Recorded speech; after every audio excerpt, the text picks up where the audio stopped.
everyone and welcome to the latest construction update from Vincitore Aqua Dimore.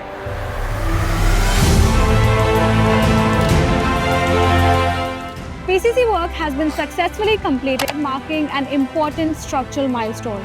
With this foundation in place, block work is scheduled to begin very soon, bringing the structure visibly upward. We're implementing a specialized waterproofing system called the blindside waterproofing, designed to safeguard the building against leakage while enhancing long-term strength and durability.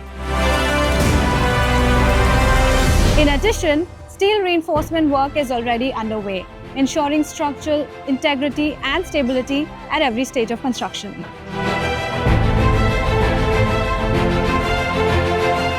Every step at Vincitore Aqua Dimore is carefully executed to meet the highest standards of safety, quality, and excellence.